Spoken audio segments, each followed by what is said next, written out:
based John Doyle. You put out a really good video yesterday, the Trump one.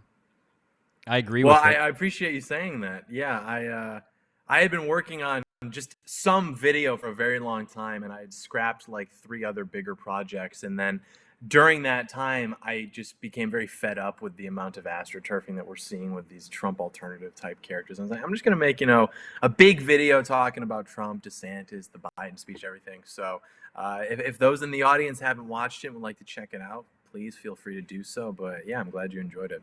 Yeah, it's 2 hours and 15 minutes or something, but it goes by pretty quickly. It's very entertaining, very thorough, and 100% correct. So, there you go. Well, thank you.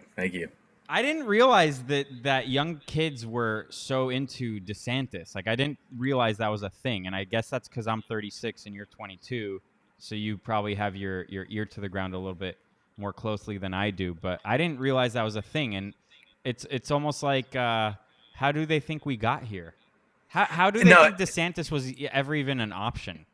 And that's the thing is, like, they grow up in this sort of younger generation of politics where you've got guys like Ben Shapiro talking about arguments from authority and, oh, well, if I, as a 16-year-old, write my opinion down on a napkin and give it to a 30-year-old, does it make it more valid? And it's like, that's not what we're saying when we're saying your opinion sucks because you're young. We're not saying that to discredit you. There are just so many proxy variables such as young, underdeveloped political education, immaturity, lack of experience that can best be summarized by the variable you are young. So we're not saying your opinion doesn't matter. We're just making fun of you because you're young.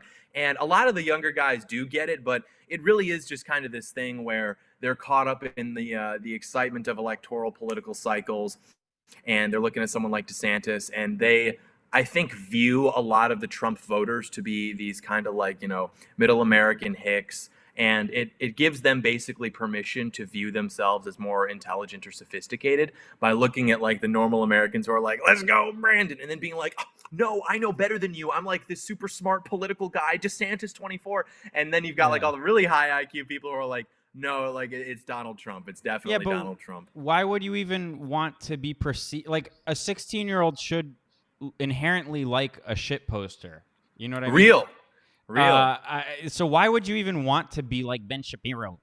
I don't get it. And by the way, you're 16. All your opinions are wrong, even if they're right, because you're 16. And that's my opinion. Look, I was a libertarian when I was 16. Okay, so it's not good.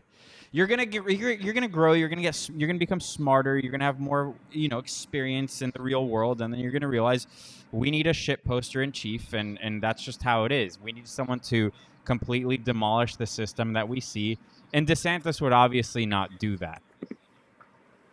Yeah, I think that, and I remember being 16 and thinking, oh, well, my opinion's not bad just because I'm younger. But now I'm older, and I'm like, no, that actually is true. And especially when you're a young man, no one talks enough about how so much of being a young man is just shutting your mouth and listening to men who are older than you, even if they're wrong.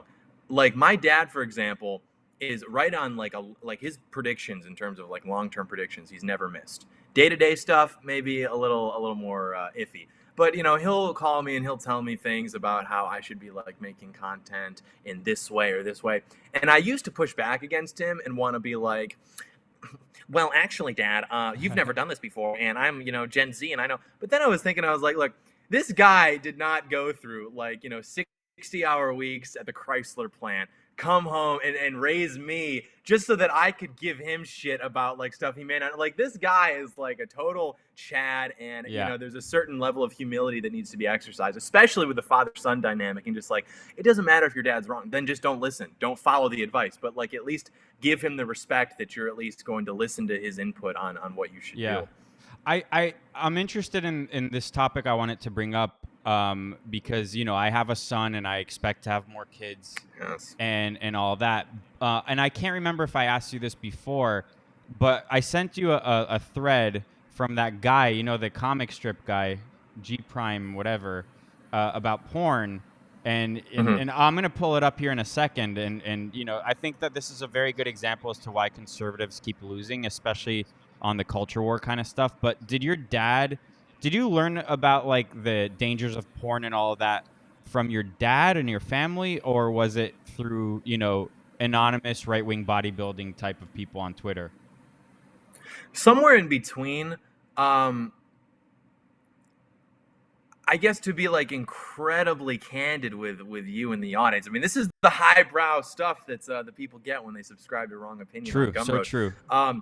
When my parents got divorced, there were allegations from my mom that my dad had been like watching pornography and things like that. And so I'm like, 8, 9 years old, and I'm like, what is this? This is weird to me. And so I knew about it at a very early age. And then when you start to get into like middle school and high school, all your friends are watching it and they're like, showing it. Oh, this is like really cool, man.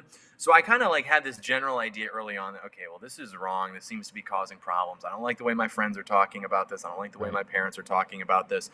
And then from there, you start to kind of develop, I guess, more socially conservative attitudes as you mature in the right direction, so to speak. And then I started reading, books like, for example, Gary Wilson's book, Your Brain on Porn, was like basically the book from which I derived most of the information that I used for the anti-porn dissertation. And there's a lot of different stuff, there's like the NoFap guys, but it really is like best summarized, I think, by this idea that like this is so abnormal to what prior generations were experiencing in terms of like sexual development. And if I need to find all of these like, neurochemical studies to substantiate that point, I'm willing to do that because it is so harmful. But ultimately, you just like know it's wrong and it's bad. And only the guys who like are really just, they know why they're watching it, but they're just like so hooked on this. Perhaps they feel like they won't be able to find a more productive outlet for their sexual drive, and that makes them insecure or something. But like everybody knows it's wrong, I think, at their core. It's just a matter of how honest they're willing to be with themselves. Well, yeah, I mean, I would like to see this survey. Like, how do you feel after masturbating and watching porn? Because for the most part, I think most men will be like, I don't feel good. Like, you don't feel good about yourself after that. So how are you supposed to be a productive member of society, a productive, strong young male, which is very vital to a society? And that it seems like that this is all being done on purpose. It seems like that this is all by design. They want men hooked on that. They want men hooked on terrible food, and completely unhappy. So when I see someone on and I hate using like our side, their side kind of talk, but just to oversimplify everything, I like when I see someone like this guy George. I can't say his last name, like some Greek last name, but the G Prime, that guy, that comic strip guy. When I see him and his talking points from like 2012, like libertarian talking points from 2012, I'm like, dude, this is completely wrong. And it was like a long thread. I want to read it right now. Just let's get through it. And I think that this is a really good example as to why we lose. And before you got on, I did like a little intro, and I was saying like, I know today's election day, but I want this episode to kind of stay fresh. I'm gonna only mention the fact that we won't know the results today. There's all those articles, but other than that, I'm not gonna do that episode today. I don't even think I want to do an episode like that. But I think that this is very relevant to the conversation. And maybe it's not like in the forefront, but it's definitely on people's minds. So he retweeted Dr. Taylor Marshall, who said ban pornography on Twitter at Elon Musk. And then this guy, do you follow or do you know of him? Taylor Marshall? No. This guy, George Alexopoulos. No. Dude, you've seen his comic strips, though. I know you have. Yeah, G Prime, whatever. But massive following, and he does a lot of good work. Are you looking it up right now? Yeah. Yeah, you definitely know of him, and just to give you context. Okay. Yeah, I think I've seen those. All right. So Dr. Taylor Marshall said ban pornography on Twitter, and he tagged Elon Musk, and George wrote back, hard disagree. If you don't want to see it, don't look. I prefer the idea that we should be strict NSFW filters, that there should be strict NSFW filters turned on by default, which users have to manually disable to view/post such content. Adults don't have the right to tell other adults what they can and can't look at. So that's the first tweet. Yeah, I mean, that's just retarded. Like, I, as an adult, have the right to tell you that you don't get to view child pornography. And you can fight me on that, but, like, I'm right, and I'm going to try to, like, take over the government and put you in jail for that. I mean, like, so we agree on the general sentiment that, like, what he's saying is wrong. So it's just like, where do you draw the line? Now, a lot of guys, I think, don't want to be honest with themselves when they talk about this. Like, he's comparing it to, like, if someone were to say, I don't think that, I don't know, pictures of fat people, or I don't think like cheesy rom-com footage should be on Twitter. Well, don't watch it then. Don't watch it then. Pornography is literally a drug.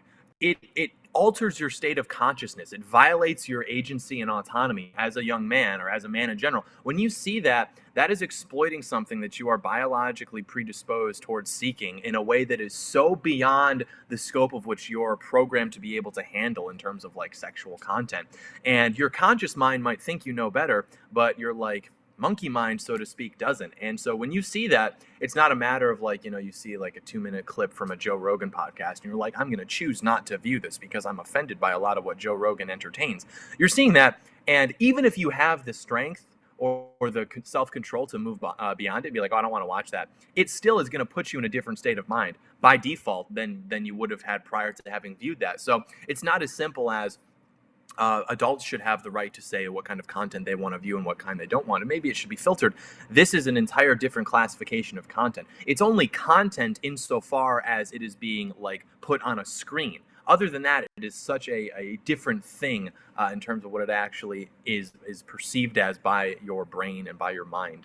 Yeah, I hate when people over pontificate with things and they overcomplicate things. Like they a lot of these people online like to kind of think of themselves as philosophers or political philosophers or whatever. And it's like, no, there's it's pretty distinct what is right and wrong. We don't even have to like bring religion into this. Even an atheist can understand that there's something inherently wrong with something and something that's objectively good. Yeah.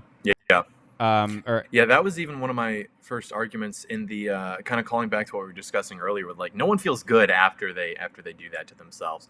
It was trying to appeal from a more secular perspective. Like, look, if you're a young man, you're obviously interested in doing things with women.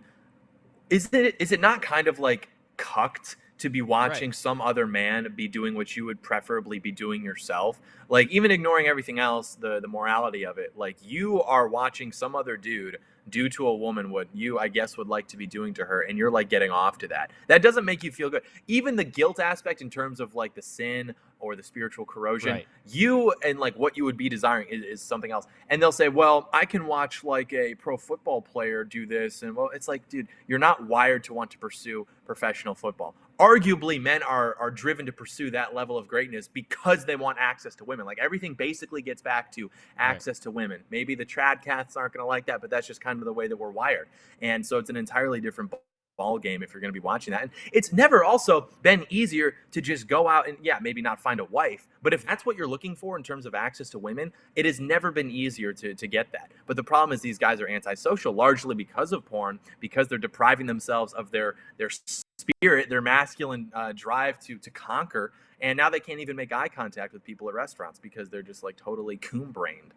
Right, and that brings it back to the fact that porn is weaponized. It's literally rewiring young men to act that way and to be antisocial and to be completely disconnected from society. So this is not a matter of like banning certain content as opposed to other content. It's something that is a weapon against people, and why would we want that on a platform? So I want to continue with the thread though. So then it goes, he continues. I mean, like, again, these people, and this is on both sides, like, people overcomplicate things a little bit too much. He says, I'm very strongly against the idea of censorship, especially on the basis of religious or societal grounds. I respect a man who doesn't look at profane/tempting things for the sake of his faith, marriage, well-being, etc. Maybe I even agree. However, that's a personal decision. Furthermore, I'm deeply wary of anyone who makes broad ethical decisions for society, as if they know what's best for hundreds of billions of other people. There isn't hundreds of billions. Maybe he meant to say millions. You may be right on an individual level, but this is a familiar slippery slope we've been fighting against for years. So I'll stop it there, and then we'll read the next. But I mean, what about, the argument of abortion? That's people making ethical, rules on society, like implementing their ethical rules on society. I mean, what do you say to that? I'm like dumping this on you. It's like this it's a total misunderstanding. These types of libertarians that are, or actually libertarians in general, are so skeptical of this idea of like state power or whatever. And it's like, look, we already have Supreme Court precedents on obscenity and on pornography. That is not the reason that the left is now going after your right to like say that there are only two genders. It's not as though the idea that pornography should be censored, which we already have, it's just a matter of whether states are going to enforce it, which they don't.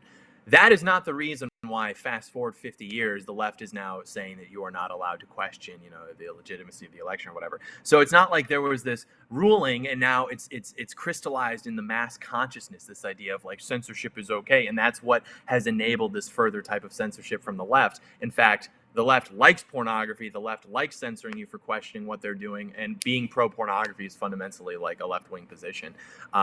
And people will hear that and be like, no, because the right is about freedom. And it's like, okay, shut up, coon brain. So it's like a total misunderstanding of the way that power actually works. And they probably have this misunderstanding because their prefrontal cortex has a disproportionate level of gray matter because they're coon brains. And so they can't actually think about things properly. Literally their entire brain. And they'll say, well, this doesn't sound the case. Watch the video. Look at the research. When you do that to yourself, your brain starts to rewire to make your thoughts most conducive to that which will bring you that surge of dopamine, meaning pornography. So there is a non-zero chance that when you're making these arguments, which on the surface are so stupid, it is because your brain, what's the saying? Neurons that fire together, wire together, is restructuring itself such that it will make you more able to rationalize your further pursuit of that type of pleasure. The same way that fat people, or I should say morbidly obese people, do the same thing with their consumption habits. I mean, your brain is most wired to pursue food and sex. And we now have crappy food,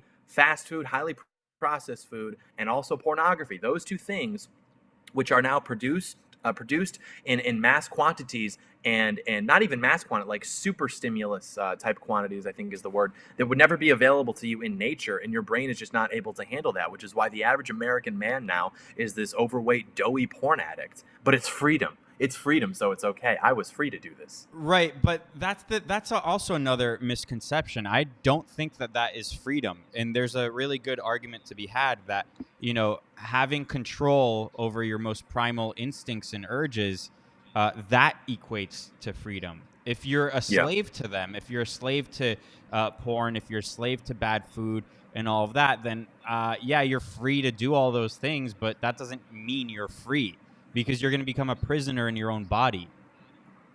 Yeah, you're just a slave to your desires. And, that wasn't even the understanding of like liberty. Ironically, the libertarians want to co-opt that term. Like the pre-modern understanding of liberty, whether in the Christian tradition with, St. Thomas Aquinas or Dante or, what have you, or even in, I think, the Greco-Roman tradition, with Cicero or Aristotle or Plato, it was understood as like liberty means being in total control of your more primal desires so that you have the conscious effort to choose your destiny, so to speak, to pursue that which is good or meaningful. Like only when you conquer those desires can you truly be free, because other than that, you're an animal. I mean, if you leave a dog in a room with like, a bunch of female dogs in heat and like a bunch of food, like when you come back an hour later, it's pretty obvious what's going to happen there. I mean, and you as a human, as a man, are supposed to be able to transcend those more primal desires. And if you are trying to rationalize how I'm a man, which means that I have a smart people concept of freedom, and that separates me from animals, but then you're just behaving like an animal anyways, it's like, okay, well, the differences aren't exactly as significant as you might like to think. Yeah, there was at the gym today. So in Costa Rica, I don't think that they really know about No Nut November. And one of the coaches there, one of the trainers there, I'm like, hey man, are you doing No Nut November? And he goes, "¿Qué?" Like, I don't know what that is, in Spanish. And then I'm like, and then I explained to him, and he goes, oh. And he's like, well, it's been 4 days for me. I'm like, okay, then it starts today for you. You're above animal. You eat animals. You're above them, and you can do it. And he goes, okay, I'll do it for you, like for me. And I'm like, no, do it for yourself. Um, So let me ask you this: as a married man, does No Nut November include your wife, or is that just strictly no masturbation? well, look, this might be TMI, but I haven't done that in over 5 years. Like, I don't do that. I don't look at porn. And people are, what? That's great. Like, no, I mean, once it's like drugs. Like, once you overcome that, you have no urge to do Real. it. And other than that, you can still, do things with your wife. I think November is really, it's really for people who are single. I think, Real. especially when you're trying to make more babies. So you don't Yeah, want to because waste like a if you're a month. married guy, there's no point to her being like, "Honey, what are you doing?" Just, no, no, no, November. We have to defeat the globalist American empire. Yeah, yeah. We can't have relations with each other. We can't be more bonded together in this union. We have to like totally own the Coomers on Twitter. No, no, no. There's But no reason for that. no, absolutely not. If you're married, your duty to make as many babies as possible. I joke with my wife, and I'm like, yeah, we're just gonna keep having until God says we can't have any more babies. And she's like, no, no, Real. blah blah blah. And I'm like, but I'm kind of psyoping myself into really believing what I'm saying, and it started because my cousin, who's 4 months younger than me, he has 3 kids. I only have one right now, and he's like, "Hey man, what do you think I should do? Like, we don't want any more kids, and because he didn't want to bring it up, but I guarantee you his wife is trying to like push a vasectomy on him. Like, this is just a theory. I didn't get into it too deeply with him, but that's my theory. And because he doesn't want that, and I'm like, don't do that. Don't get her tubes tied. If you really don't want kids, it's 5 days out of the month you don't have sex. Like that. That's really Yeah. it. It's so simple. And then he goes, but like, what do he wanted like a more definitive answer. He's like, what are you gonna do? And I go, I'm just gonna keep having as many kids as possible. He goes, what? So like, Real. if you have 12 kids, I'm like, yes. Real. Dude, Yes. that's the thing, like, because they're doing that, and it almost gives them permission to stop having kids. Because if you're doing it like you said, with just okay, just don't have sex when she's like fertile. Well, and so they want to do it, so it's like now there's no possibility of pregnancy unless you go and undo the procedure or whatever. And I was having a conversation recently with my brother, and well, not technically my brother, my stepbrother, I guess. And he is like, he's 28, 29, great guy, really smart, really funny, more blue collar type, I guess. He's, working as an electrician. So he makes good money, but he's even like given up on the idea of like really having kids. And he doesn't say that in a way that's sincere. You can tell. And I've had this conversation, I'm sure you have too, with like hundreds of young guys. And you can see like the pain in their eyes when they're It's like, a no, I don't code. want to have kids. I just want to, and he said to me, he goes, no, here's the thing. I just want to be able to like, if, fuck it, I want to go hop on a plane. I can do that. That's always what they say. And I was like, bro, you have never done that. Not one time have you ever. Like, I could get that if like you're known to do that. Like, hey man, you coming to Thanksgiving? Right. Can't. I'm in Costa Rica. I'd be like, that's typical. You've Yeah. never done that. That's Yeah. not a thing that you do. And I told him, I was like, bro, you would make a great dad. Like this guy, I mean, he's really into motorcycles and cars and racing and, like just all the like cool stuff. And I was like, you would make a great dad. And he was like, I would make the best dad. And you could see that kind of excitement when the possibility became like a thing to him again. Right, Like right. it's a thing I could do. And I see that with so many young guys. They give up on the prospect of having kids. They tell themselves it's better because freedom, it's better because whatever. And it's like, look, when you're on your deathbed, you're not going to be thinking about that time you hopped on a plane. No. Like you're going to be thinking about the times that you spent with your dad or with your son or your family. Like that's what gives this all meaning. And even the couples who are like, we don't have kids, we get to go to Paris. That's only really memorable because maybe you're with each other. But even then, it's like as time goes on, all of your other couple friends are getting married or whatever. Yeah. You guys grow apart because you're just going different directions in life. And literally the only thing that gives life purpose is other people and God. And God says, hey, find one of those other people and be fruitful and multiply. Yeah. I've had that life where I've traveled the world and all of that. And in my teens and 20s, when we had more money, I've had that. And, you do have some great memories from that. But it doesn't come close to even thinking about like 3 days ago when after dinner we were running around in our house, in our apartment, and my wife was holding our son Julian, and I was hiding, and I scared the shit out of them. And then he he was so horrified, but then he saw that I was laughing, so it was like in a split second he was like horrified, but then he started laughing. Like Yeah. that, even that memory brings me so much more joy than like thinking about when I went to Paris or something, or like 5-6 months ago, I went to the supermarket and I went with my younger brother, and we took Julian, and I put him in the car seat, in the baby seat, and I guess someone used the car, and they they unbuckled the seat, so he was all buckled into his seat, but the seat wasn't attached to the car, the car seat. So when I turned into the supermarket, his whole chair tipped over, and then my brother and I, we just hear like a like kind of he was afraid, and then we turn around, and he was kind of just like leaning. But he's to the still side. strapped in though. He was still strapped in the chair, but the chair That's was funny. completely toppled over. Like that shit is so funny just to think about, and that memory costs me nothing. So yeah, you're right. It's a massive cope, but women have that more than men do, I think, in general, right now. Yeah, and it's interesting too, because like, what you're not to flirt with witchcraft or anything, but like what you're creating for that person is nothing short of like magic. It like the joy that you will bring to that child is so incredible. I mean, it's nothing else you could ever make would be the same or even close to like the joy that you create. And this is something I always wonder when I'm a dad. Like, there are things that my dad just did that to him are now the same way that I think about like, oh, what if I just like did this thing? But like, okay, so I'll give you an example. I was being babysat by one of my mom's friends, Mrs. Rubin. And she was like, what do you like to do? And I was like, well, I like Mario games. She's like, okay, here, Nintendo. She gave me like, I think it was an N64. Yeah, it was an N64. And I'm playing Super Mario 64 for the first time. I never played a 3D Mario game. I didn't even like do the levels. I was just like astonished by the idea of like navigating this 3D world. So dad, whatever.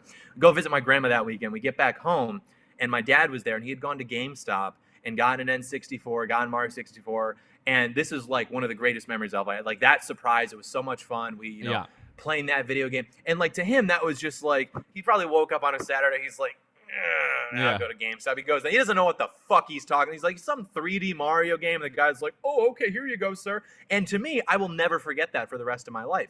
And it's like, that was just such a magical moment to me. And those are the things that, like, you look at your parents, they are like these superheroes, these larger than life figures. And that is like that sort of childhood innocence that if that is corrupted, your view of the world is something truly meaningful and whimsical and magical, then you're just going to be cynical and bitter for the rest of your life. Yeah. And it's like, what better thing could you do than foster the environment for that child to have that experience? Like any experience you have, oh, I saw the Northern Lights in Denmark or Norway. Wow, it's so magical. That type of magic that you might be able to create for yourself is not better than the magic you could create for other people's lives if you had that created for you as well and you want to pay it forward by your parents. And a lot of the people I've noticed who don't want kids, they maybe didn't have the best experience with their parents, and so they're maybe like getting this sort of subconscious revenge, like, I'm cutting off the bloodline. Right. I hate you, Dad. Yeah. But what they don't realize is the on the flip side, what they could do is end that streak of just horrible parents, and they could become amazing parents. They could just do the complete opposite of what their parents did. It's funny how they have that just like a singular mindset. Like the only option is no kids. I had a terrible childhood, no kids, no more. They're basically murdering generations of people by not participating. I want to continue with this thread to go back to the porn thing. So I read that. All right, so I'm here. He goes, in quotes, all people should, and then it's empty space. The world would be better if it wasn't for empty space. Blah blah blah are degenerates.